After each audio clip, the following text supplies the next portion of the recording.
The corporate convoy screeched to a halt outside an abandoned underpass.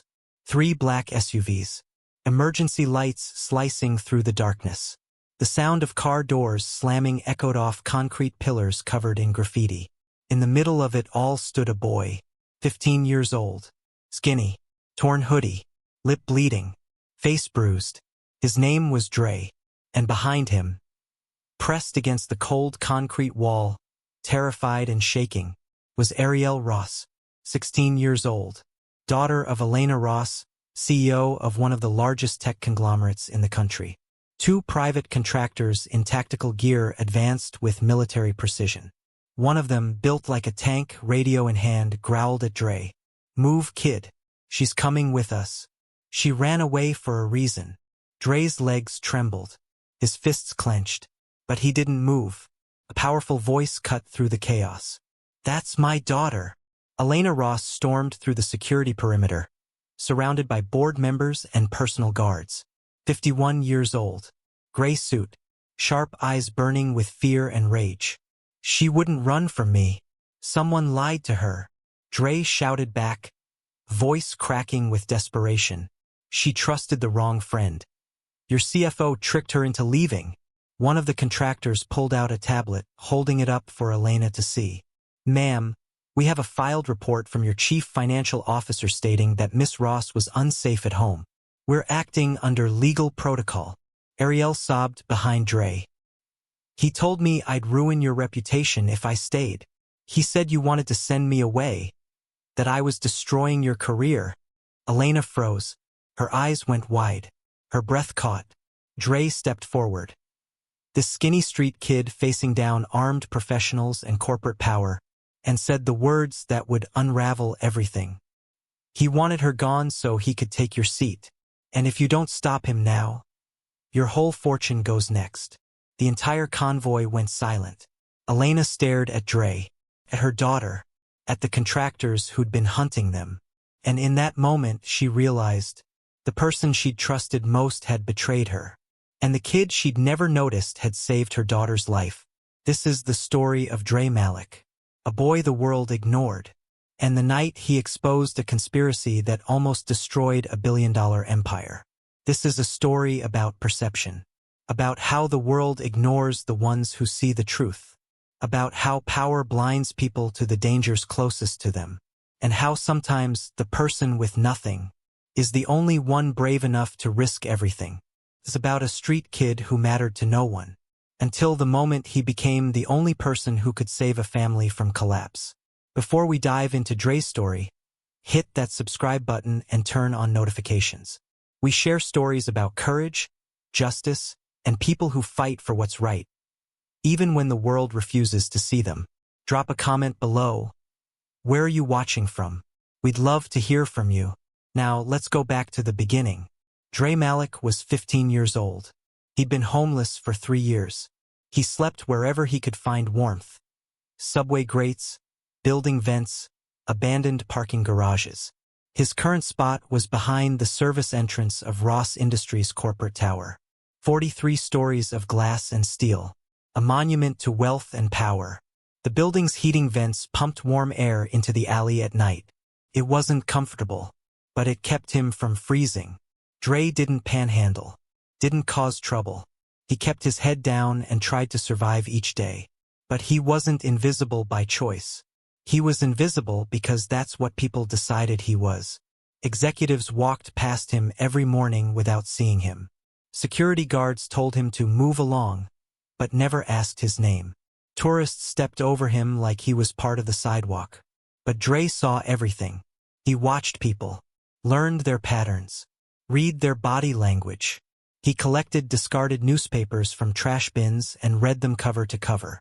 He listened to conversations, noticed who talked to who seemed stressed, who seemed scared. It was survival. If you paid attention, if you really watched, you could predict danger before it arrived. Dre had learned that the hard way.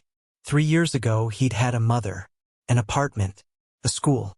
His mother worked 2 jobs, cleaning offices during the day, waiting tables at night. She was exhausted, always tired, but she smiled at him every morning and told him she loved him. And then one night she didn't come home. Heart attack. At work. Alone in an office building at 2 a.m. By the time anyone found her, it was too late. Dre had no other family. No father in the picture. No relatives willing to take him in. Social services tried. But the system was broken and overwhelmed. He bounced between foster homes, group facilities, places where older kids stole his things and adults barely remembered his name. After 6 months, he ran. He'd rather sleep on the street than in a place that felt like a cage. So he ended up here, behind Ross Industries, watching a world that never looked back. Until one night when he noticed something wrong. Ariel Ross was 16 years old, daughter of one of the most powerful CEOs in the country. She lived in a penthouse apartment, had a trust fund worth millions, went to an elite private school. From the outside, her life looked perfect. But Ariel was drowning. Her father had died when she was 12, sudden heart failure during a business trip overseas. Her mother, Elena, buried herself in work. Running a company became her way of grieving. Ariel understood. She didn't blame her mother, but she was lonely, and lonely people make mistakes. Ariel was artistic, quiet. She spent hours drawing in notebooks, posting her art online under anonymous accounts. That's where he found her. A user named CollegeMentor97. He commented on her art, said it was brilliant, asked about her life. She started talking to him, messaging late at night when her mother was still at the office. He seemed to understand her, said all the right things. Your mom probably doesn't realize how much pressure she's putting on you. You deserve to be heard. Sometimes families need space to heal. Felt good to be seen. She didn't know that CollegeMentor97 wasn't a college student. It was Marcus Hale, CFO of Ross Industries, and he was using her. Elena Ross built Ross Industries from the ground up. Well, her husband started it. But after he died, Elena took over, and she transformed it. From a mid-sized tech firm to a global powerhouse in 4 years. She was brilliant, driven, ruthless when necessary. But she was also a mother, and she was failing at it. Not because she didn't love Ariel, but because she didn't know how to be present while running an empire. She worked 16-hour days, took calls during dinner, fell asleep at her desk. She told herself it was temporary, that once things stabilized, she'd have more time. But things never stabilized, and Ariel grew more distant every day. Elena noticed. Of course she did. But she didn't know what to say, how to fix it. So she did what she always did when she didn't know what to do. She worked harder. And she missed every warning sign that her daughter was being manipulated by the man sitting across from her in every board meeting. Act 1. Dre notices something wrong. 1430 to 1800 hours. Dre had been sleeping behind Ross Industries for 6 months. Long enough to recognize patterns. Elena Ross left the building every night around 10 p.m. Always alone. Always exhausted. Security changed shifts at 11. Delivery trucks arrived at 5 a.m. But recently, Dre noticed something new. A girl. 16, maybe 17. Expensive clothes. Designer backpack. She'd leave through the side entrance around 8 p.m. Alone. Looking upset. At first, Dre didn't think much of it. Rich kids had problems too. He knew that. But then he started noticing a pattern. She was meeting someone. A man in a dark sedan. Parked 2 blocks away. No company markings. The meetings were brief. She'd get in. They'd talk. She'd get out looking worse than before. And then one night, Dre was close enough to hear. Your mother doesn't understand. She's too focused on the company to see how much you're hurting. The girl Ariel was crying. I don't want to be the reason she's stressed. Then maybe you need to give her space. Let her focus. You staying might be making things worse. Dre's stomach turned. Something about the conversation felt wrong. Manipulative. Like the man was pushing her towards something. Dre watched the sedan drive away, and he made a decision. He was going to follow her. 3 days later, Ariel left home with a suitcase. Dre saw her slip out the side entrance at midnight. crying, shaking. The same dark sedan was waiting. She got in, and Dre followed. He ran behind the car, keeping to shadows, cutting through alleys, tracking the taillights. The sedan drove across the city, out of the financial district, into industrial neighborhoods. Finally, it stopped at an unmarked building. Warehouse district. No signs, no lights. Two men in private security uniforms met the car. Ariel got out. She looked terrified. One of the men handed her a phone. Your mother will understand eventually. This is for the best. Dre hid behind a dumpster, watching. The men escorted Ariel inside. And Dre realized this wasn't a runaway situation. This was a kidnapping. Dre ran back to Ross Industries. He approached the first security guard he saw. Hey, I need to talk to someone. Elena Ross's daughter just got taken. The guard looked at him like he was insane. Kid, get out of here. I'm serious. There were men, contractors. They took her to a warehouse. You're a homeless kid. You don't know what you saw. But leave now, or I call the police. Dre tried the front desk. Same response. He tried approaching employees leaving the building. No one listened. To them, he was just noise. Just another street kid making up stories for attention. Dre stood outside the tower, fists clenched, shaking with frustration. No one would believe him, because he was nobody. Inside the warehouse, Ariel sat in a sparse room. Concrete walls, a cot, a table, a single light. One of the contractors, a woman with a tablet, sat across from her. Miss Ross, we're here to help. Your mother's attorney authorized this. You'll be transferred to a wellness facility tomorrow. Wellness facility? A place where you can get the support you need, away from the stress. Ariel's chest tightened. I didn't ask for this. I just wanted space. Your mother is concerned about your mental health. This is for your safety. Something clicked. Ariel thought about the messages, the encouragement to leave, the way College Mentor 97 had framed everything. Who filed the report? Your mother's CFO, Marcus Hale. Ariel's blood went cold. Marcus, her mother's most trusted advisor. The man who'd been at every family dinner after her father died. Who'd offered support. Who'd been kind. She pulled out her phone, they hadn't taken it yet. Scrolled back through messages with College Mentor 97. And saw things she'd missed before. The way he asked specific questions about her mother's schedule. About board meetings. About Elena's stress levels. He wasn't helping her. He was using her. She stood up. I need to leave. The contractor blocked the door. Miss Ross, you're not cleared to. I said I need to leave. Now. That's not possible. Ariel's heart raced. She was trapped. Dre spent the next 12 hours watching the warehouse. He didn't know what to do, but he couldn't walk away. At 3 a.m., he saw an opportunity. The contractors changed shifts. 2 left. 1 new guard arrived. During the brief overlap, Dre found a side door.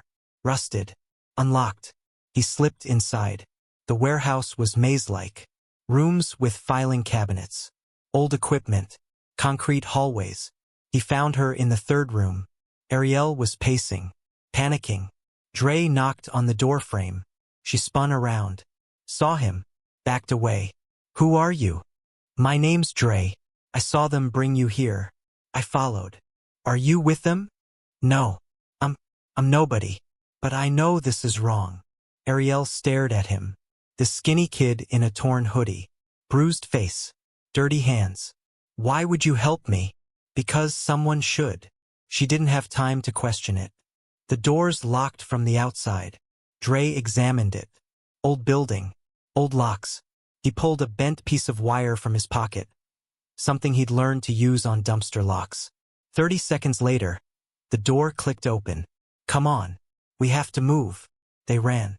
They made it 3 blocks before the contractors realized she was gone. Car engines roared to life. Spotlights swept the streets. Dre grabbed Ariel's hand and pulled her into an alley. We can't outrun them. Then where do we go? Dre thought fast. The underpass. 2 miles away. Multiple exits. Places to hide. Trust me. They ran through back streets, jumped fences, cut through abandoned lots. The convoy followed, getting closer. Dre's lungs burned. His legs screamed. But he didn't stop, because for the first time in 3 years, someone needed him. They reached the underpass just as the SUVs caught up. Dre pushed Ariel behind him. The contractors surrounded them. One of them, the tank-sized man from before, stepped forward. "Kid, you're in over your head. Move." Dre didn't move. "She's not going with you. You're nobody. You have no authority here." "I know. But I'm not letting you take her." The contractor reached for Ariel. Dre stepped between them and got shoved hard into the concrete pillar. His shoulder hit first. Pain exploded through his arm, but he stood back up. Blood dripped from his split lip, and he positioned himself in front of Ariel again. "You want her? You go through me." The contractor raised his hand, and then a voice cut through the darkness. "That's my daughter." Elena Ross stormed through the security perimeter. Elena's eyes went straight to Ariel. "Baby, are you okay?" Ariel ran to her mother, collapsed into her arms. "Mom, I'm sorry. I thought I was helping." Elena held her daughter tight, then turned to the contractors. "Who authorized this?" One of them held up the tablet. "Your CFO, Marcus Hale. He filed a report stating Miss Ross was in danger." "I never authorized any report, ma'am. He has legal power of attorney over." "No, he doesn't." Dre stepped forward. His voice was hoarse, exhausted, but clear. "Marcus Hale manipulated her. He pretended to be a college student online, convinced her she was a burden, made her leave so you'd look unstable. He's trying to take your position." Elena's face went white. "How do you know this?" "Because I was watching. For months. I saw him meet with her. I heard him." Ariel pulled out her phone. "Mom, he was college mentor 97. The person I'd been talking to. Look." She showed Elena the messages. Elena read them. Her jaw clenched. She turned to her head of security. "Find Marcus Hale. Now." Marcus Hale was in his office when security arrived, packing a bag, preparing to disappear. He'd planned this perfectly. Ariel would be declared a runaway. Elena would be deemed unfit. The board would remove her within days, and Marcus would step in. But when the doors opened and he saw Elena standing there, with Ariel beside her, and Dre, everything crumbled. "Elena, I can explain. You manipulated my daughter. That's not. You created a fake identity, gained her trust, convinced her to run away, filed false legal documents, hired private contractors to hold her without my consent." Marcus's face drained of color. "You have no proof." Ariel held up her phone. "Every message, every call, every lie." Elena stepped closer. "You tried to destroy my family to take my company. I built this company with you. No, you worked for me, and now you're done." Security took him away. Marcus Hale, CFO, master manipulator, architect of his own downfall, was arrested for fraud, false imprisonment, and conspiracy.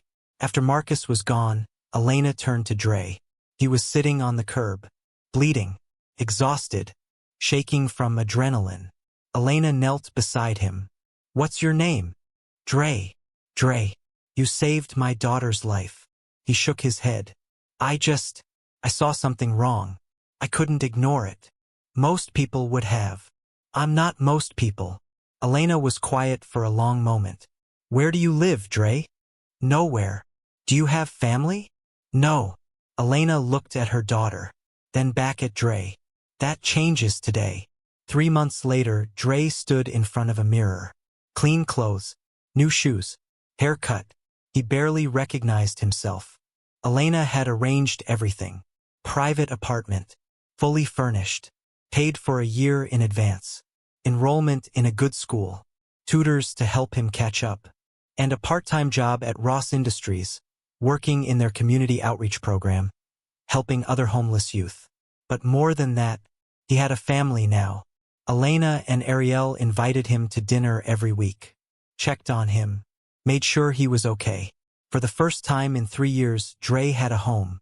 Not just a place to sleep. A place where he mattered. And every time he walked past the spot where he used to sleep behind the corporate tower, he remembered the night he decided not to look away. The night he chose to care. Even when no one cared about him.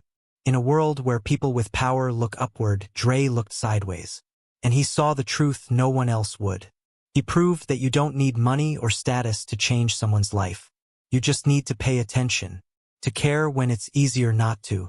To act when everyone tells you to stay silent. The people we ignore, the ones we step over, dismiss, forget, they see more than we think. And sometimes, they're the only ones brave enough to save us. If this story moved you, hit that like button and subscribe for more stories about courage, justice, and people who refuse to be invisible. Drop a comment. Where are you watching from? And have you ever noticed something wrong that everyone else ignored? We'd love to hear your story. Until next time, your voice matters. Your actions matter. Never let anyone tell you otherwise.